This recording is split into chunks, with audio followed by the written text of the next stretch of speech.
off my chair that's like the loudest chair in the world. I'm like fixing, there's so much to fix. And we're ready. Hi everyone. If you're tuning in for the first time, I'm Temtchine. I'm a singer, songwriter.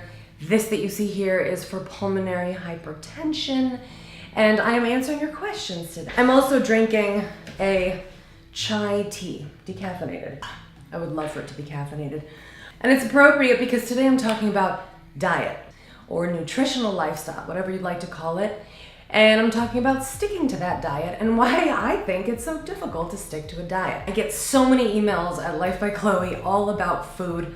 People writing in saying, how do you stick to your plant-based diet? How do you not cheat? I find it impossible. So for example, you're madly in love with someone, let's just say. When you're with them, life is good. All of a sudden, bam, they break your heart. Everything is bad. And you cannot get over them. And it's been like a year, you're not over them. And it's like 2 years and you're not over them. But suddenly you meet someone else, fall madly in love with that person, and guess what? Now you're over them. Before I actually overtly give you my point, I'll give you one more example. I have a puppy and he's teething right now. So all he wants to do is chew my hands, which is why it looks like I am like live in a zoo basically. My hands and legs have like bite marks everywhere. The way that I teach him not to bite my hands is by giving him a chew toy instead of my hands. And that's the key word, replacing. So when you fall in love with somebody else after a heartbreak, you are finally able to replace.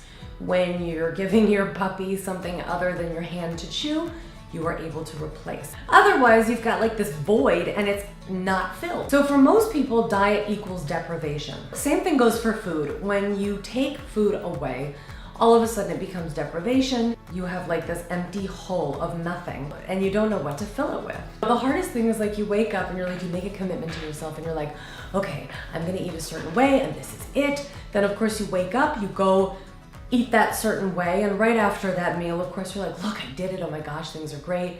And then a little bit later on in the day, you're like, ooh, I'd really like that, let's just say piece of chocolate, because I'm a compulsive chocolate addict. So you then later in the day say, I'd really like that piece of chocolate, but I'm not gonna have it. No, I won't. You fight it. Then you wake up the next day, you do the same thing, and you're like, man, this is really, really difficult. And then all of a sudden you see it as like, wait a second, this is the rest of my life?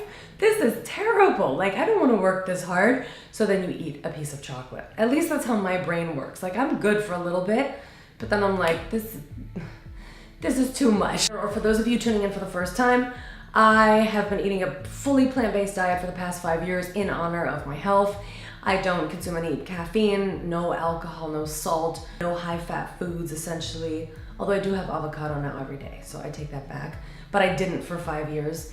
And basically, as I say, all the fun things are gone from my diet. Now, when you are facing a diagnosis that's as serious as the one that I got 5 years ago, where I was not given much time left to live, I think it's a lot easier to change your diet because your life is at stake.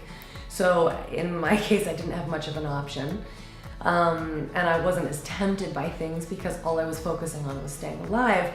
When you do start to feel better, and I talk about this quite a bit in my videos, temptation comes back. It's a privileged thing. It's almost a good sign. It's because I feel better, so I want all these things again. Now it's been 5 years, and I've noticed that when I do incorporate certain things back into my life, I get worse. It's incredible what food can do. It can heal you and it can kill you. But I am a huge food lover. Like, I love meat. I love lamb chops are my favorite food. I eat so much and I love to eat, and eating is probably my greatest joy in life. So what I had to learn to do was come up with replacement options that were good enough to satisfy me. So again, in the beginning, I didn't care as much because I felt so horrible. I was like, whatever, I'll eat kale for the rest of my life. I hate to say this, but I would have literally eaten dog poop for the rest of my life just to stay alive. So I was at that point like willing to do anything to stay alive. For example, one of my greatest joys was drinking a cup of coffee every morning, and it was to the point where like you didn't want to know me before my cup of coffee, and I was so addicted to caffeine. And when the idea of not having caffeine every morning was like, what? Like, I'm not even a person without caffeine. I came up with a drink that, it's not quite coffee, but it excites me enough to make it okay for me not to drink coffee. It's a chai tea. It's decaffeinated. I boil my water, put the chai tea bag in. I add cayenne pepper, I add cinnamon, and then I add oat milk, organic oat milk.